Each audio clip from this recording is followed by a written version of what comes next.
Os inimigos desencarnados. Tem o espírito ainda outros motivos de indulgência para com seus inimigos. Sabe ele, primeiro, que a maldade não é o estado permanente dos homens, que ela se deve uma imperfeição momentânea e que, do mesmo modo que a crença se corrige dos seus defeitos, o homem mau reconhecerá um dia seus erros e se tornará bom. Sabe ainda que a morte não livra senão da presença material de seu inimigo, mas que pode persegui-lo com o seu ódio, mesmo depois de ter deixado a terra, que assim a vingança falha no seu objetivo e, ao contrário, tem por efeito produzir uma irritação maior, que pode continuar de uma existência a outra. Cabe ao Espiritismo provar, pela experiência e pela lei que rege as relações do mundo visível e do mundo invisível, que a expressão apagar o ódio com o sangue é radicalmente falsa e que o é verdadeiro é o sangue que conserva o ódio. Mesmo além do túmulo, de dar, por conseguinte, uma razão de ser efetiva e uma utilidade prática ao perdão, é a sublime máxima do Cristo: amai-vos os vossos inimigos. Não há coração tão perverso que não seja tocado de bons procedimentos. Mesmo inconscientemente, pelos bons procedimentos, tira-se pelos mesmos todo o pretexto de represálias. De um inimigo se pode fazer um amigo, antes e depois da sua morte. Pelos maus procedimentos, ele se irrita, e é então que ele próprio serve de instrumento à justiça de Deus para punir aquele que não perdoou.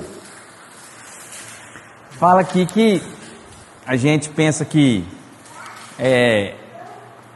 não é só isso aqui. Então a gente tem que aproveitar e aparar as arestas com quem quer que seja, né? Que mesmo passando para o lado de lá, continua.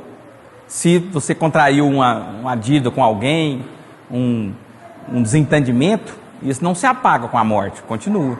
E é melhor a gente resolver aqui, que aqui é o lugar de resolver isso, antes de ir para lá.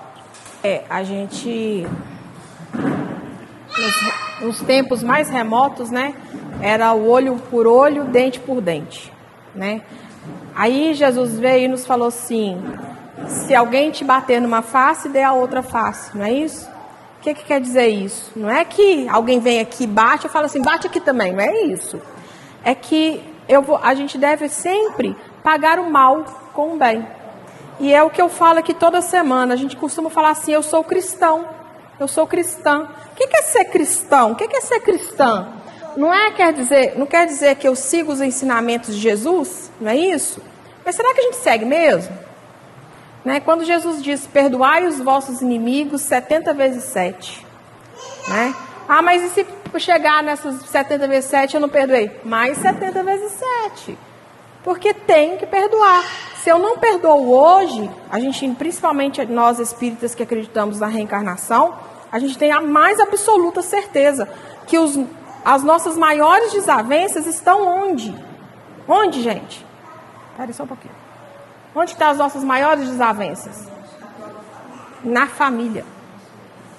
São os nossos familiares. E aí, se não bastar nos nossos familiares, está nos nossos colegas de trabalho. E aí vai. É no nosso meio de convivência. A gente não está aqui se encontrando por acaso. Ninguém se encontra por acaso. Não existe acaso. O acaso não existe. Todos nós somos resgates uns dos outros.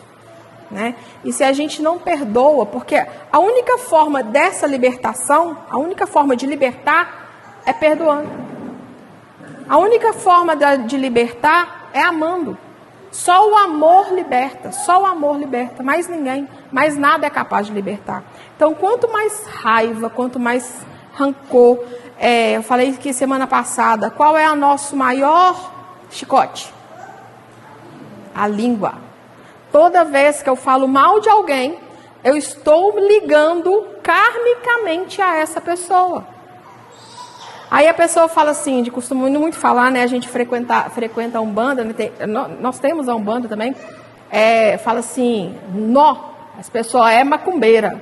Qual é a pior macumba, a pior magia que existe? A língua. Só que é a magia contra o outro e contra mim mesmo, porque tudo que vai, volta. Se eu falei mal do outro, eu vou pagar por aquilo também, né? Então, esse evangelho vem muito a calhar. Pode falar, Lili? Aí esqueceu, quer ver?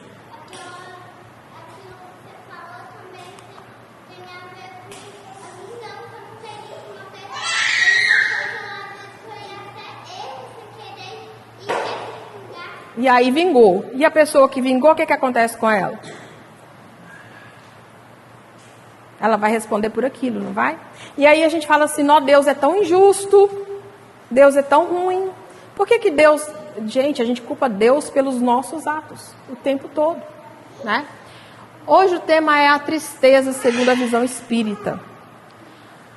Se alguém andar de dia, não tropeça, porque vê a luz deste mundo. Mas se andar de noite, tropeça, porque nele não há luz. Essa imagem aqui é muito característica de quem está triste. Quando a gente está triste, a gente consegue ver o céu azul? O céu pode estar o azul mais lindo que existe, bem ensolarado, bem bonito, mas a gente só vai enxergar escuridão. A gente só vai enxergar aquele tempo nebuloso. A gente não consegue enxergar nada. Tanto é que quando a gente está triste, a gente costuma querer o quê? Ficar onde? Num quartinho escuro, bem fechado. Tipo, se possível, até coberto, para não sentir nenhuma relação com o exterior. Isso quer dizer o quê? Eu quero me fechar. E lá dentro de mim, eu vou estar assim, olha. Isso aqui é uma imagem representativa da tristeza refletida na alma. Olha como que a alma pode ficar. Totalmente em frangalhos. Toda triste, toda escura, toda nebulosa. É assim que a tristeza age em nós. Tá? Quantas vezes sentimos um vazio no peito, um desânimo que parece não ter explicação? Quem nunca? Né? Em nossa caminhada terrena, a tristeza é uma emoção, guarda essa palavrinha, presente, mas será que conseguiremos compreender à luz da doutrina espírita, ela dentro da doutrina espírita? O Espiritismo nos explica, eu sou encantada com a doutrina espírita, porque eu acho que é a única doutrina capaz de explicar aquilo que a gente sente, aquilo que a gente passa. Porque tudo tem explicação. Para tudo tem uma explicação. E ela consegue nos explicar. Nada é por acaso. Nada. Aqui, ó, a tristeza é uma emoção. Existem duas palavras distintas. Emoção e sentimento. A emoção é aquilo que a gente sente transitoriamente. Ele dura pouco tempo. Então, a tristeza é uma emoção, por quê? Porque ela tem que durar pouco tempo. Porque se ela durar muito tempo, eu vou alimentando essa tristeza, alimentando, ela vai virar o quê? Depressão. E aí a depressão é um sentimento. Deu para entender? Aí eu alimento essa depressão, aí o que eu contei, a gente cai no vazio existencial. O que eu estou fazendo aqui? E aí esse vazio existencial é um passo para o precipício. É muito perigoso. Então, é normal sentir tristeza? Sim. Ninguém é impedido de sentir tristeza, não. Todos nós passamos tristeza. A mesma coisa, a raiva. E por aí vai, os sentimentos, as emoções negativas, que a gente não deve alimentar. Elas servem para, muito pelo contrário, elas vêm para nos resgatar. Sabe quando a gente vai chegando lá no fundo do poço? Vai chegando, todo mundo já um dia já chegou no fundinho do poço, não já? Todo mundo sabe do que eu estou falando. Quando a gente chega lá embaixo, a gente acha que não tem mais nada. Eu já cheguei, não tem mais nada, não tem mais para onde cair. Pelo contrário, é nesses momentos que a gente tem que fazer assim, me ajuda. Peça ajuda, porque a ajuda vem. Só que quando a gente está nesse sentimento de emoção, olha aqui, a gente consegue enxergar alguma coisa do lado? Se essa personagem aqui tivesse levantado os olhos, com certeza ele veria alguma coisa. E é nisso que a gente tem que entender. Se eu estou triste, eu preciso levantar os olhos porque tem alguma coisa além para me ajudar. Uma outra coisa, todo mundo acredita em anjo da guarda. Sim ou não? Sim. Vocês acham que o anjo da guarda abandona a gente? Hora nenhuma. Hora nenhuma. Mas por que então, quando eu estou triste, meu anjo da guarda não me ajuda? Por quê? Por questão do livre-arbítrio. Porque ele só vai me ajudar se eu conseguir levantar a cabeça. Se eu pedir. Oi. Estou esperando, você não me pediu, né? É bem assim mesmo. A tristeza é uma emoção humana e espiritual. Todos nós já sentimos tristeza em algum momento. Ela pode surgir pela perda de um ente querido, por decepções, por desafios da vida, ou até mesmo sem um motivo aparente. Esse aqui é o pior. Sem um motivo aparente.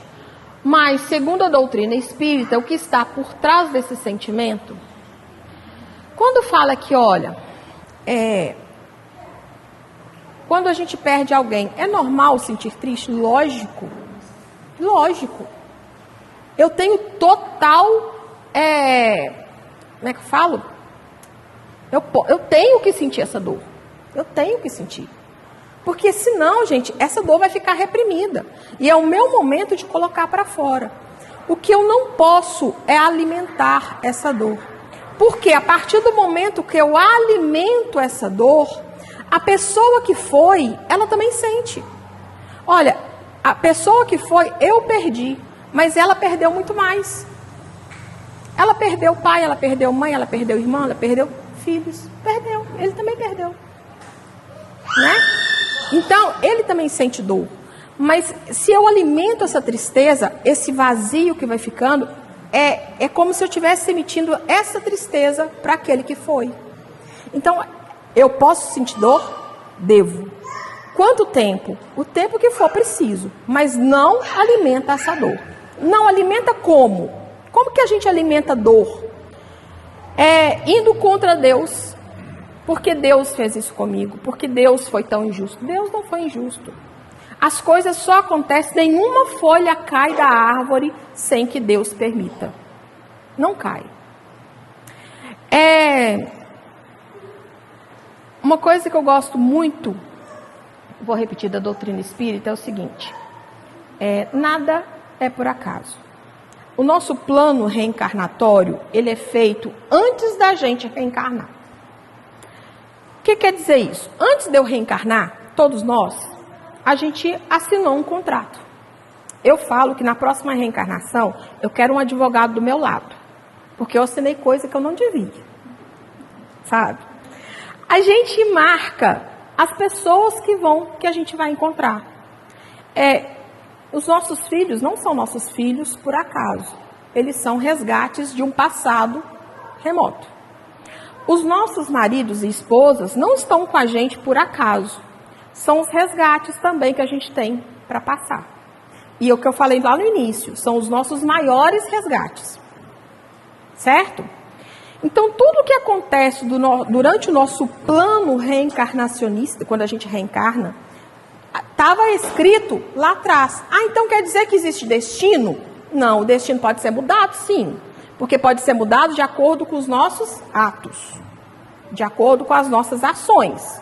De acordo com os nossos sentimentos. Mas certas coisas só acontecem por quê? Porque estava previsto. Nada acontece por acaso. Então Deus vai permitir, por exemplo, acontece um acidente. Sabe quando vai acontecer um acidente de avião, que a gente tem visto muito por aí? Aí você escuta assim a pessoa falando assim, nossa, eu ia entrar naquele avião, mas algo aconteceu que eu não entrei. Então quer dizer que Deus foi justo com aquela pessoa e não foi justo com as outras? Não, porque aquele avião tinha que cair com aquelas pessoas lá dentro. Porque quem não tem, é resgatado antes. É tirado antes. Deu para entender? Porque chegou a hora. Então, quando a gente passa a entender que tudo tem um momento, tudo tem um porquê, Deus não é injusto com ninguém. É a gente que não consegue enxergar ainda o porquê. Que eu planejei, teve um plano para que aquilo acontecesse, as coisas começam. Olha, eu não estou alimentando a tristeza, Eu estou tentando entender o que aconteceu. Agora, se eu me revolto, se eu xingo, se eu brigo, se eu me tranco, né, que é aquilo ali, eu não vou enxergar a luz. E aí eu estou emitindo dor. Eu estou emitindo dor o tempo todo. A pessoa também revolta. Deu para entender? Fui clara? Querem fazer pergunta? Não? Pode fazer, tá? No livro dos Espíritos, eu sugiro que todo mundo tenha e todo mundo leia, que são questões e respostas. Allan Kardec pergunta na questão 943 assim: de onde nasce o desgosto pela vida que, sem motivos plausíveis, lembra que eu falei lá naquela outra página, que é o pior que tem, a pior tristeza que tem? Que a gente fala assim, não tem motivo, se apodera de certos indivíduos? Os espíritos respondem que isso ocorre pela... Lê para mim.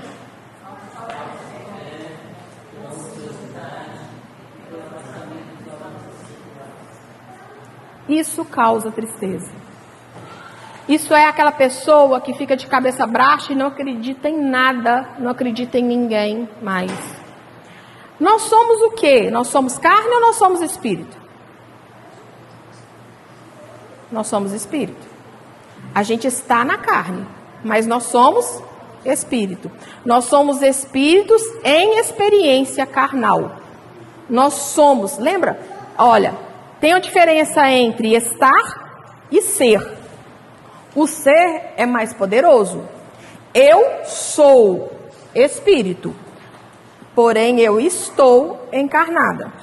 Eu sou um espírito buscando uma experiência. Por que a gente reencarna? Para aprender. É a única forma que a gente tem de aprender, é estando reencarnado. Porque lá em cima, a gente está cheio de escolinha, sabe? A gente passa pelas escolas, tem os nossos mentores, olha, você tem que fazer isso, fazer aquilo, vai ser assim, vai ser assado. A gente fala assim, ok, aprendi. Aí a gente vai assinar o contrato. Nesse contrato, o que eles falam? Você vai reencarnar. Por quais experiências você quer passar e provar que você aprendeu? Porque aqui, sim, é prova. Sabe na escola, quando o professor ensina, aí depois o que a gente tem que fazer? Prova. A nossa reencarnação é a prova. E aí a gente vem aqui e fala assim, não é isso que eu queria. Eu não queria passar por isso. Eu me revolto. E aí vem a tristeza. E aí eu não tenho fé. Eu não acredito em nada, eu não acredito em ninguém. Eu perco a minha essência. Qual que é a minha essência? Ser espiritual. Eu deixei de ser. Eu só pensei no ter. O ter é matéria. Aí eu quero ter uma vida melhor. Eu quero ter felicidade. E aí o que é ter felicidade? O que é ser feliz? É ir para balada? Beber todas? Ter uma casa linda? Ter um carro do ano? Ter. Isso é felicidade? Não. A felicidade é o ser, é o encontro comigo mesmo. É saber quem eu realmente sou. O que eu realmente vim fazer aqui. É entender a minha relação com as pessoas. Às vezes a gente tem pessoas difíceis convivendo com a gente, aí a gente leva tapa na cara, né? Tem pessoas difíceis, não é ele não, viu, gente? Tem pessoas difíceis convivendo com a gente, aí você chora, você sapateia, né? Eu falei com ela que ela estava dando problema aqui, eu falei assim, fala, você fala. É porque o que eu falo, gente, eu já falei isso aqui, o que eu tô falando, eu não sou perfeita não, eu falo pra mim, tá? Eu dou tapa na minha própria cara aqui, tá? Ouvindo mais perto de você, a palestra eu falo pra mim, tá? Então, as pessoas que a gente convida, é entender o porquê que aquela pessoa está na minha vida. Por que aquela pessoa é tão difícil, sabe? Mas é entender mesmo, de coração, né, Geraldo? Não é Geraldo, não. É Geralda Célia. Então, é entender o porquê. E às vezes essas pessoas convivem na própria casa. Então, qual é a minha missão? Qual é a minha missão? Primeiro é a minha casa. é ter harmonia dentro da minha casa, com as pessoas. Por quê? Porque são as pessoas mais diretas. Porque o que a gente costuma fazer? A máscara. É tão fácil colocar uma máscara e sair para fora de casa e ser a pessoa mais linda e perfeita do mundo, não é fácil? Porque aquelas pessoas ali, a convivência é pouca. Na hora que eu chego dentro de casa, eu sou um demônio. Não é assim? É outra, né? Então, primeiro dentro de casa. É eu descobrir dentro da minha casa quem são as pessoas com quem eu convivo e quem eu realmente sou. Porque eu tenho que tratar melhor o meu marido, melhor os meus filhos, melhor as pessoas que são dentro da minha casa. Porque é eles que eu assumi a responsabilidade. E deles com a gente, né? Entendendo que cada um tem a sua individualidade. Cada um é único. Quem aí tem muitos filhos sabe que nenhum filho é igual ao outro. A gente cria da mesma forma, mas cada um tem uma personalidade totalmente diferente.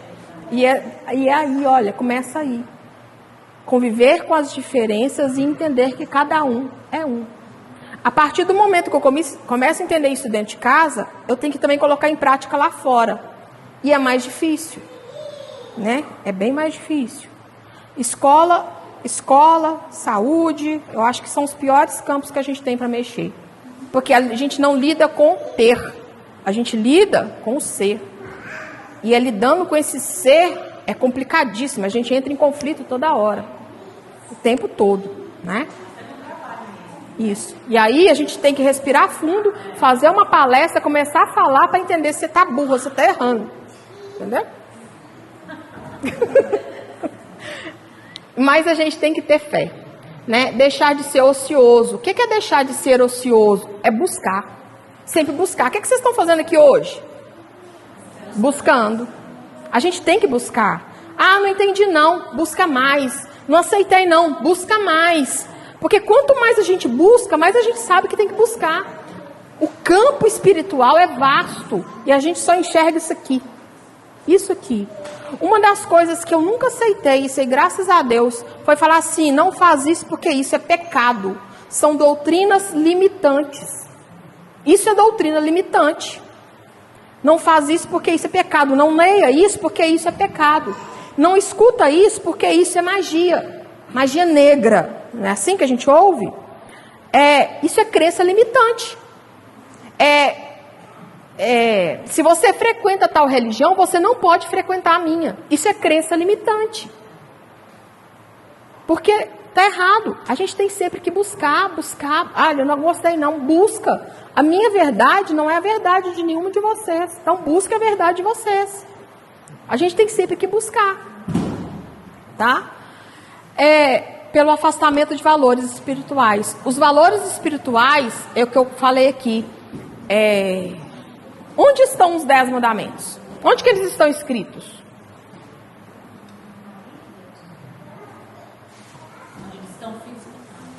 Na nossa consciência. A gente sabe direitinho quando está fazendo uma coisa errada. Sabe direitinho. Aí eu falei semana passada, eu falei assim, a gente vai fazer uma coisa errada, você fala assim, só hoje. Não tem ninguém vendo, o que é que tem? Todo mundo faz.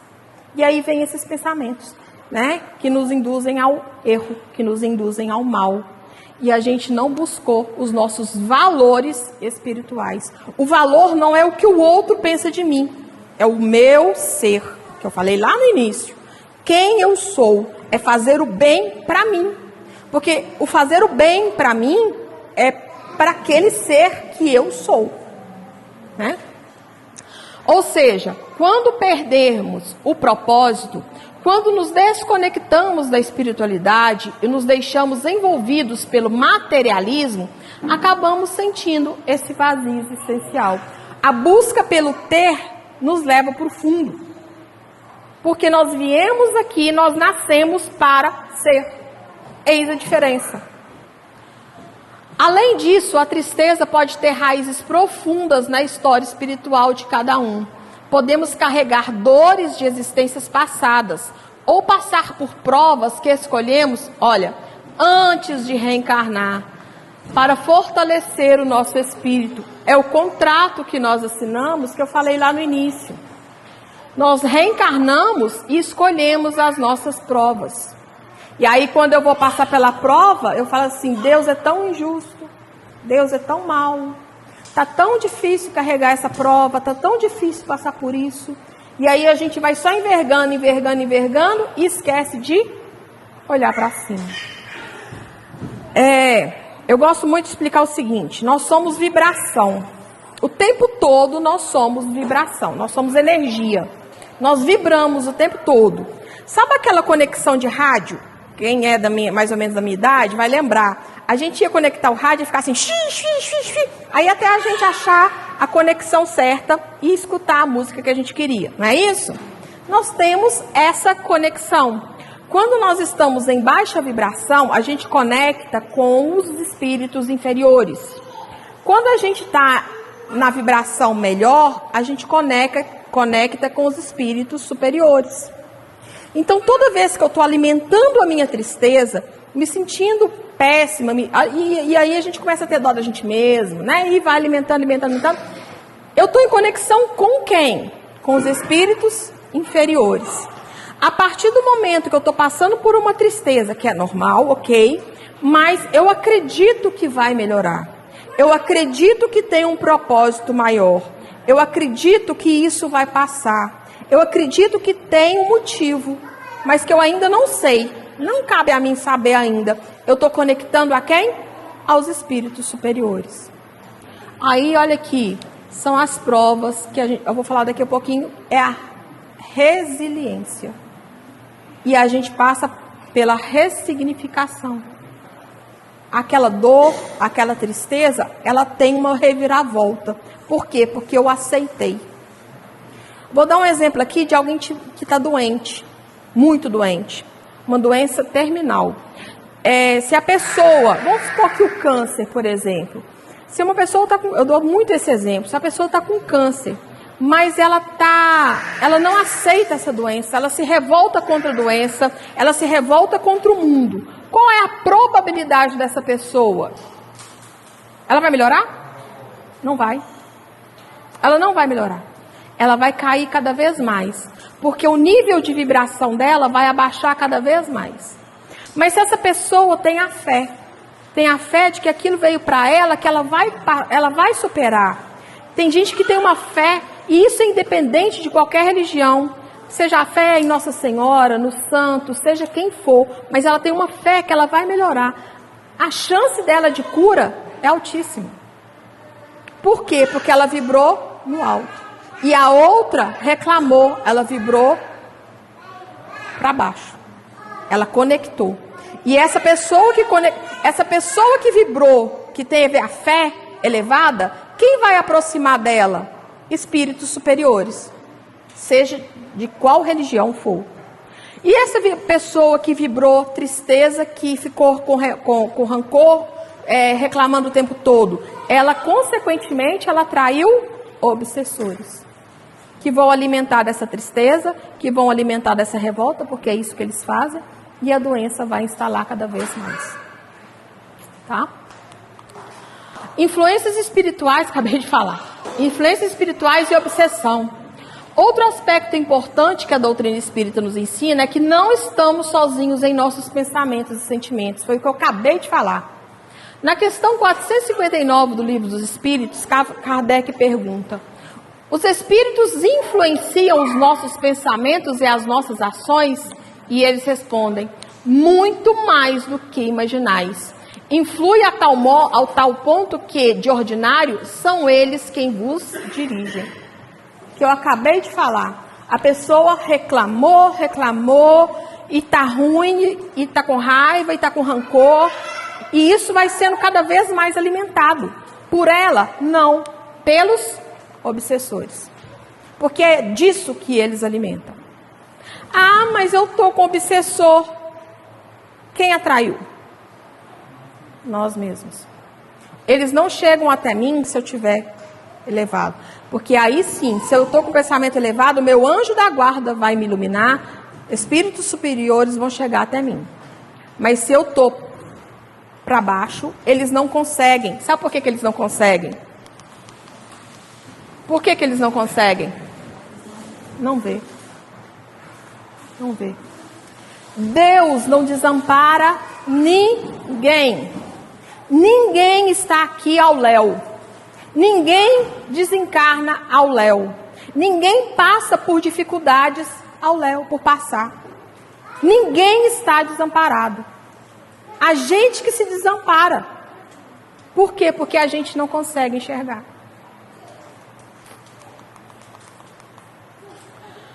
Isso significa que quando entregamos pensamentos negativos, podemos atrair espíritos que vibram nessa mesma frequência e que acabam potencializando nossa tristeza.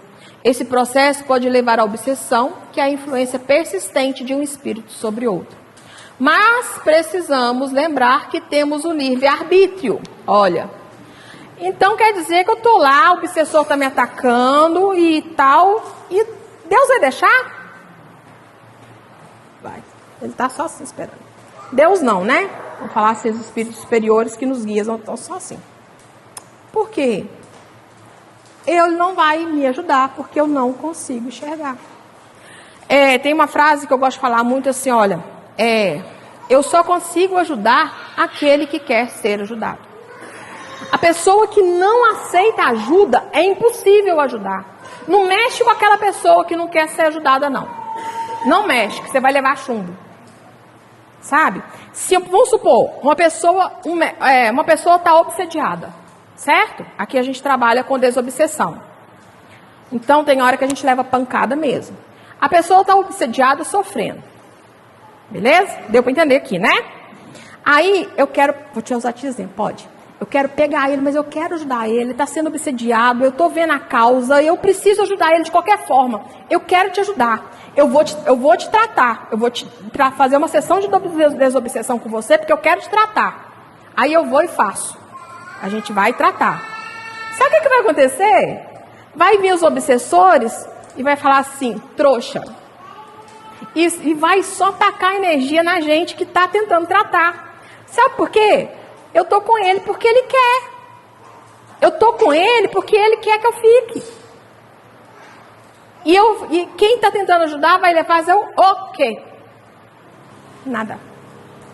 Porque ele não quer. Então a mesma coisa. Se eu estou sofrendo, eu tenho que pedir ajuda. Me ajuda.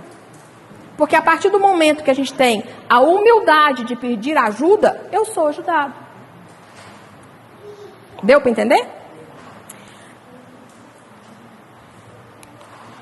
A tristeza é uma emoção humana e espiritual. Todos nós... eu acho que eu voltei, né? E aí vai. Aqui está uma imagem. Essa imagem está melhor, não está? Olha lá. O sol brilhando, a pessoa de braços abertos falando assim, eu quero, eu aceito essa grandeza. Gente, Deus é misericordioso. Planeta Terra é um dos planetas mais lindos que existem. E o que a gente faz com o planeta? Destrói. A luz do sol é a maior energia que a gente tem para nos alimentar. E o que a gente faz? Não enxerga. A Terra, para colocar o pé no chão, é uma concentração de energia que a gente recebe. E eu não quero. Né? Então essa imagem representa a aceitação. Como superar a tristeza? A doutrina espírita nos oferece caminhos valiosos para superar a tristeza e reencontrar a paz interior. Algumas práticas que valem a pena. Pisa não, filho, vai apagar. A oração e evangelho no lar. A prece é um recurso poderoso para elevar o nosso padrão vibratório. Jesus nos disse, vinde a mim, todos os que estão cansados e oprimidos, e eu vos hei aliviar. Além disso, o Evangelho no Lar fortalece o nosso ambiente espiritual, afastando influências negativas. Quem aqui xinga, briga em casa? Alguém? Ou alguém nunca brigou em casa?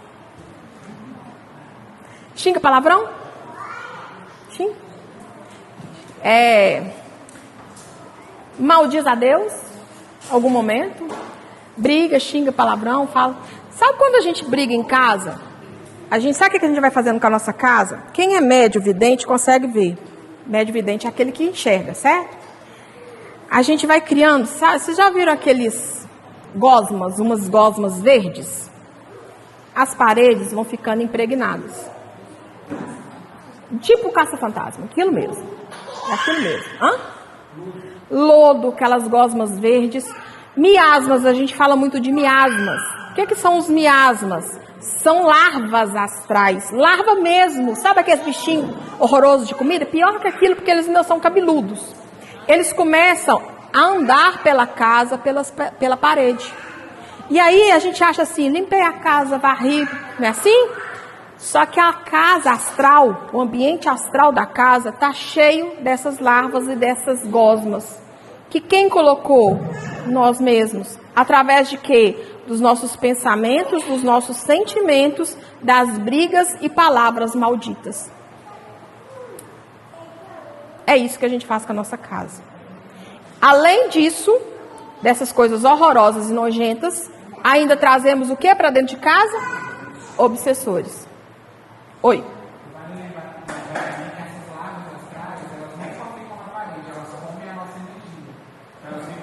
Na gente. E a gente sente. Sabe quando a gente sente assim, às vezes, que parece que tem formiguinha andando, mas não tem nada? São essas larvas astrais que ficam no nosso campo astral. Deu para coçar aí? É isso aí. E uma das formas da gente limpar a casa é com o evangelho no lar. Mas não adianta fazer evangelho no lar e continuar brigando, falando palavrão, xingando, pensamentos negativos, porque vai voltar. Aqui na casa, no tratamento que a gente faz, né, às segundas-feiras, a gente faz essa limpeza da casa. Sempre. Toda pessoa que é tratada, a gente faz a limpeza da casa astral da pessoa que é tratada. Sempre faz. Então, quando vem para o tratamento, quem vai embora a casa está limpinha. Está cheirosa, limpinha, cheia de flor, a gente tem feita, né, a casa. Então, essa limpeza é feita durante os tratamentos. Mas se a pessoa chegou em casa e continuou com os mesmos padrões, vai lambuzar tudo de novo. Vai sujar tudo de novo.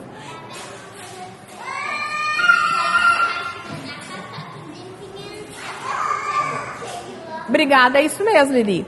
Limpou a casa, tá tudo limpinho, entrou com o pé tudo sujo de lama, o que vai acontecer? Vai sujar de novo, né? E o Evangelho no Lar é um momento em família. É aquele momento, lá no site do Curas tem como que faz o Evangelho no Lar. É uma vez por semana, vocês vão marcar especificamente o dia e o horário. O que vai acontecer? O plano espiritual vai vai planejar, eles vão para casa, eles vão ficar ali naquele dia, naquele horário, e muitos obsessores são levados juntos. A limpeza é feita também, tá? Durante esse Evangelho no Lar, que ele não pode durar mais que meia hora. Não pode. E os nossos mentores, que todo mundo tem, né, que são os anjos da guarda, eles trabalham com a gente naquele momento também. Então, o que vai acontecer? Se a vibração da casa está baixa, ela, aos poucos, com a prática, porque é uma prática, vai elevando, vai melhorando. Então, o Evangelho no Lar é um potencializador para superar a tristeza, tá? Além disso, o Evangelho no Lar fortalece o nosso ambiente espiritual, foi onde eu expliquei aqui sobre as larvas, afastando influências negativas. O trabalho no bem, nada nos cura mais rapidamente do que ajudar o próximo. Sempre ajudar o próximo. Quando estendemos a mão a quem sofre, nossa própria dor se torna menor. Gente, não tem... Quando a gente passa por uma tristeza, a gente só olha para baixo, a gente não consegue olhar para cima. Mas quando a gente passa a entender que existem pessoas que às vezes estão passando por coisas muito piores, né? A gente começa a falar assim, nossa, meu Deus, eu consigo, pelo menos, eu estou melhor que essa pessoa. Não é se sentir superior, porque ninguém é melhor que ninguém. Mas a gente começa a respirar. E se eu conseguir ajudar, vai entrando, parece que o ar vai criando força. Porque a gente tem sempre alguém que precisa da gente. Sempre tem. Ninguém é sozinho. Ninguém está sozinho. E quando eu estou triste, eu estou olhando só para mim. Só para mim. Só para minha dor. Não é assim? Mas a partir do momento que eu posso olhar, olha, tem pessoas que dependem de mim. Tem pessoas que precisam de mim.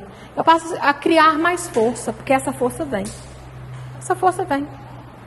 A gente não sabe de onde vai arrumar força, mas essa força vem.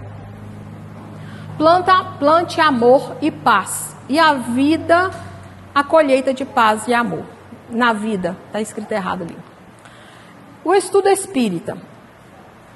A liberdade de conhecimento. Quando compreendemos que a vida continua, que a dor tem um propósito e que não estamos sozinhos, encontramos forças para seguir em frente.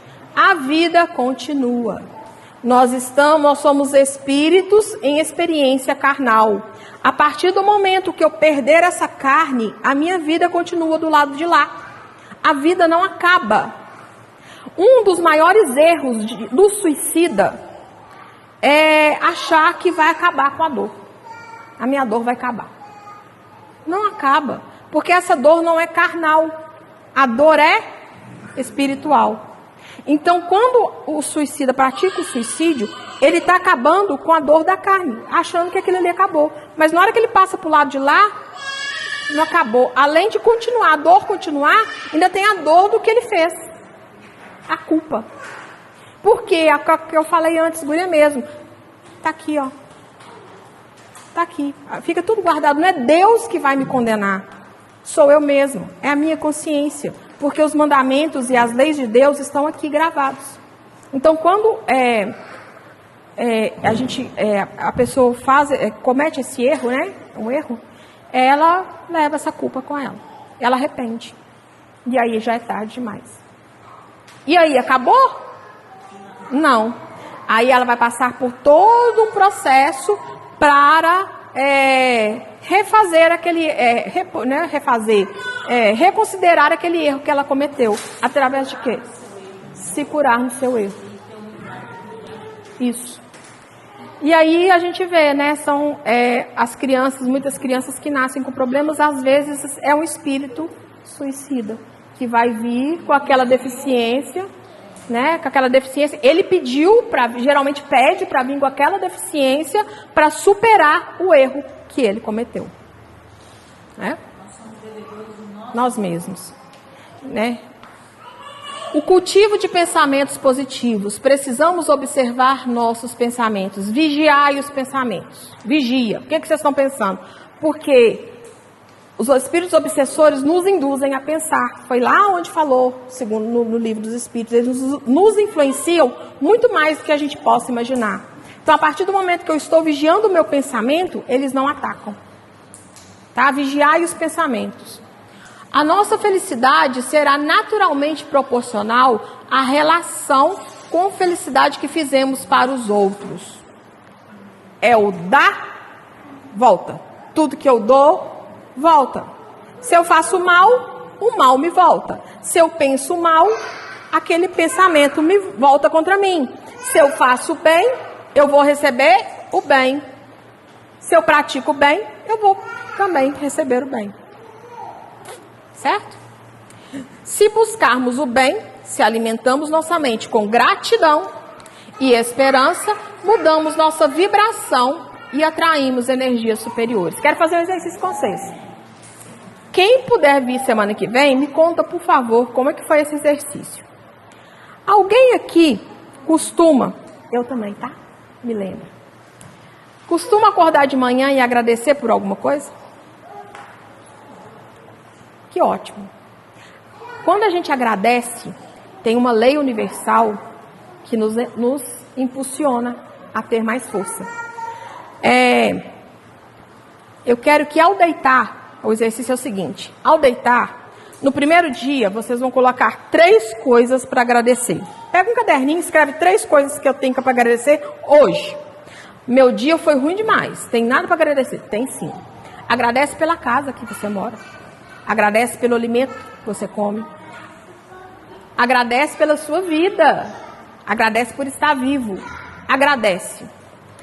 Amanhã, no outro dia, durante 7 dias, certo? No outro dia passa a fazer 4 coisas. Não pode repetir. Se colocou a casa, se colocou alimento, tem que arrumar 4 coisas diferentes. No outro dia, 5 coisas. E assim vai aumentando. Todo dia, coisas diferentes. Aumenta uma coisa a cada dia. Certo? Não tem nada para agradecer mais na hora que chegar lá no 7º dia, tem mais nada para agradecer não. Já agradeci tudo. Ou vocês vão achar muito mais coisas para agradecer. Porque a gente tem que agradecer o sol, agradecer a chuva. O que é que a gente faz? Tá calor demais. Ai, que chuva horrorosa que não passa. Tá frio demais. A gente não agradece nada. A gente só reclama. Reclama. Agradece. Porque através da gratidão, essa tristeza vai sendo dissipada. Ah, mas eu estou tão feliz. Agradece. Porque o universo retribui. Né? Oi.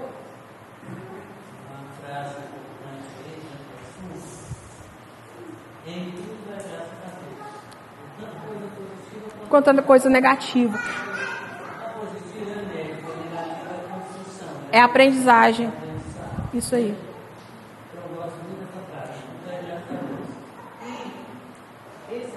Gabriela.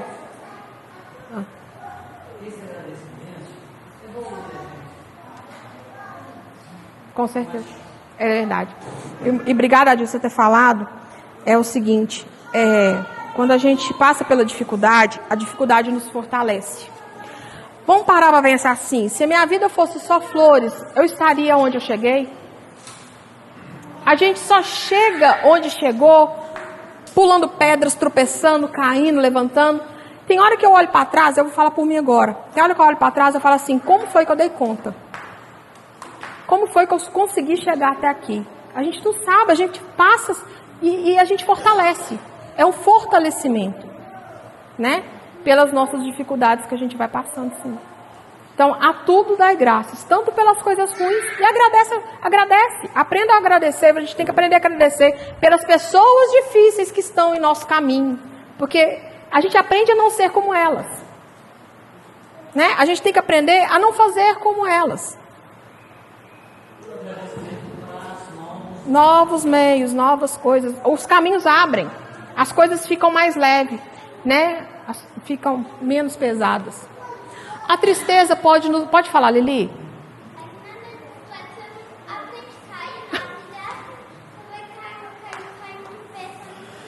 Isso aí, você só aprendeu a andar de bicicleta e foi caindo, né? Isso mesmo.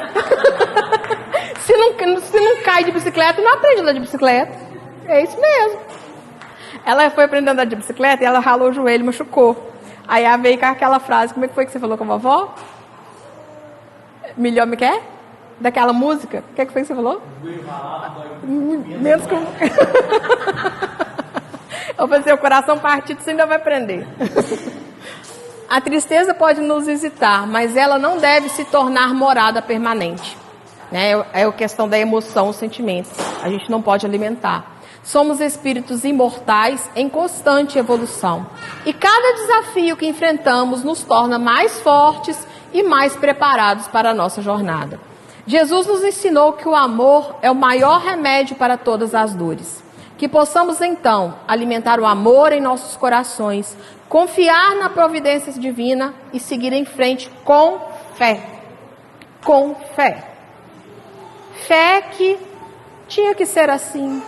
Fé que com isso eu vou aprender. Fé que vai ser melhor amanhã. Um dia, gente, o meu amanhã tem que ser melhor do que foi hoje. Se ele não for, eu vou aprender alguma coisa com ele. E o depois da manhã vai ser melhor que o amanhã. E a gente tem que viver o hoje, o aqui e agora, né? Se eu vivo o passado, eu entro em depressão. Se eu vivo o futuro, eu tenho ansiedade. E a gente muitas vezes está vivendo os dois, a depressão e a ansiedade ao mesmo tempo. Por quê? Porque a gente não está no presente, no aqui e agora. Não agradecendo o que está acontecendo agora. E acabou. E alguém quer falar alguma coisa? Não? Não? Dá para pensar?